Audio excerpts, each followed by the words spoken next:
Hello everyone शांति पाठशाला को मु आपण मानंकु स्वागत जनाउछि। आजिकार एक नूतन भिडियो रे आमे आलोचना करिबा तुमे देखिथिबा एक ऐतिहासिक स्थान विषय वस्तु को नै एक सुंदर रचना। भिडियोटी को आरंभ करिबा पूर्वरु चैनल को सब्सक्राइब करिनियंतु एवं पाखरे थिबा बेल आइकनटी को प्रेस करि दियंतु। चलंतु भिडियोटी को आरंभ करिबा। सौंदर्य पिपासा मनीषर सहजात प्रवृत्ति। कांत कोमल कमनीय दृश्यावली रे मनीष हुए तन्मय। प्रकृतिर अनिंद्य रूप लावण्य देखिले से होई पड़े आनंदरे अधीर। कमनीय राजप्रासाद मध्यरे से सौंदर्यर अभिसार रचना करे। एई सौंदर्य ही मनीष को समय और शून्यरु ऊर्ध्व को नहीं जाए। जुगे जुगे मनीष चाहिछि सौंदर्यर उपासक हेबाकू।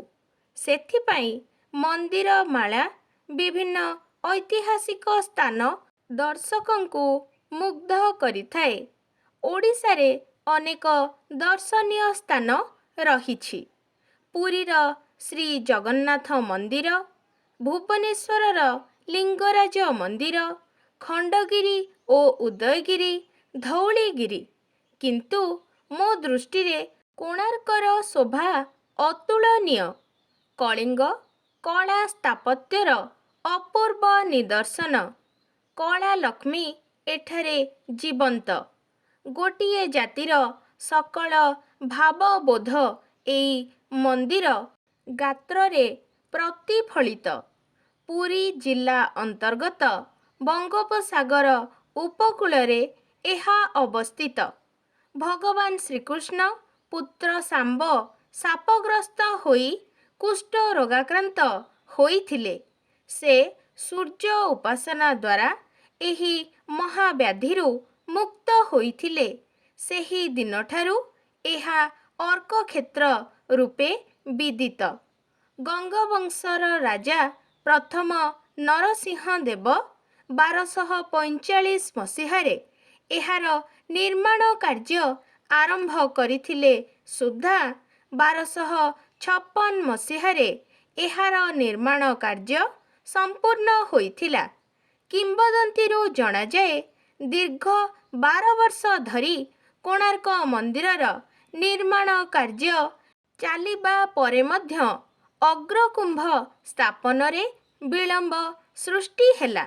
एणु राजा क्रोधान्वित होई 2 दिन मध्यरे मंदिर निर्माण कार्य समाप्त न हेले 1200 शिल्पींक मथाकाट हेबो बोली कठोर आदेश देले। 2 दिनरु गोटिए दिन गत प्राय, तथापि बुद्धि देखागला नाही। एतेबेले अप्रत्याशित भावे प्रधान शिल्पी विशु महाराणांकर पुत्र धर्मपद निज बापांक संधान करिबाकू आसी सेठारे पहुँचे। से शिल्पी कुलर समस्या हृदयंगम करी निजे निर्माण कार्य समाप्त करे। किंतु एकथा राजांक ज्ञातकू आसिले शिल्पी कुलकू दंड मिलिबार आशंका पोषण करी से सागर गर्भकू लंफ प्रदान करी आत्मझास दिए। कोणार्कर सुषमा अवर्णनीय। एहा 875 फुट दैर्घ्य और 840 फुट प्रस्थ विशिष्ट एक विशाल क्षेत्र मध्यरे दंडायमान। एहार पूर्व पार्श्वरे नाटमंदिर एवं गजसिंह मूर्तिद्वय विद्यमान। एहार शिल्प चातुर्य रमणीय। कोणार्कर विमान और जगमोहन एक उच्च पत्थर उपरे अवस्थित। एहा 24टी चक विशिष्ट। सेहीपरि सप्त अश्व द्वारा टणा जाउथिबा एक विमान सदृश निर्मित। जगमोहनर उच्चता 101 ଫୁଟ ଏବଂ ଏହାର ଶୀର୍ଷଭାଗ ଏକ ପୀଠ ଦେଉଳ ରୂପେ ନିର୍ମିତ। ଆଜି କୋଣାର୍କ ଭଗ୍ନପ୍ରାୟ। ଏହାର ଅଗ୍ରଦେଶ ଧ୍ୱଂସପ୍ରାୟ, କିନ୍ତୁ ଭଗ୍ନ କୋଣାର୍କର ଚାରୁ ସୁଷମା ତଥାପି ଦର୍ଶକ ପ୍ରାଣକୁ ମୋହିତ କରିଦିଏ। ମନ୍ଦିରର ଦକ୍ଷିଣ ଓ ପଶ୍ଚିମ ପାର୍ଶ୍ୱରେ 3 ଗୋଟି ଅରୁଣ ମୂର୍ତ୍ତି ପାର୍ଶ୍ୱ ଦେବତା ରୂପେ ବିଦ୍ୟମାନ। ମନ୍ଦିରର ପାଷାଣ ବକ୍ଷରେ ଲତା ପତ୍ରାଦିର ସୂକ୍ଷ୍ମ କାରୁକାର୍ଯ୍ୟ ଅଙ୍କିତ ହୋଇଛି। ଏଥିରୁ ଓଡ଼ିଆ ଶିଳ୍ପୀର କଳା କୁଶଳତାର ଚରମ ନିଦର୍ଶନ ମିଳିଥାଏ। କୋଣାର୍କ ମନ୍ଦିର ଗାତ୍ରର ଏହି ଶିଳ୍ପକଳା ତତ୍କାଳୀନ ଓଡ଼ିଶାର ରାଜନୀତିକ, ସାମାଜିକ ଓ ସାଂସ୍କୃତିକ ଓ ଧାର୍ମିକ ଭାବଧାରାର ପରିଚୟ ଦେଇଥାଏ। ଅତୀତରେ ଉତ୍କଳର କଳା ସମ୍ପଦ ରାଜ ପୃଷ୍ଠପୋଷକତା ଲାଭ କରୁଥିଲା, ମାତ୍ର ଆଜି ସେହି ଉଦାରତା ନାହିଁ। ତେଣୁ ଓଡ଼ିଆ ଶିଳ୍ପୀ ନିଜକୁ ନେଇ ବଞ୍ଚିବାକୁ ସାହସ ସଞ୍ଚୟ କରିପାରୁନାହିଁ।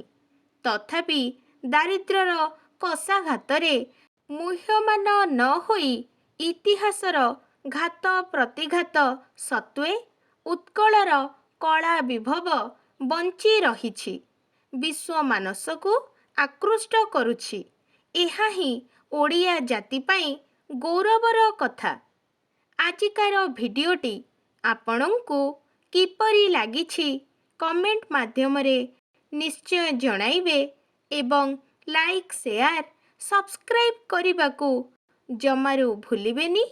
ଧନ୍ୟବାଦ।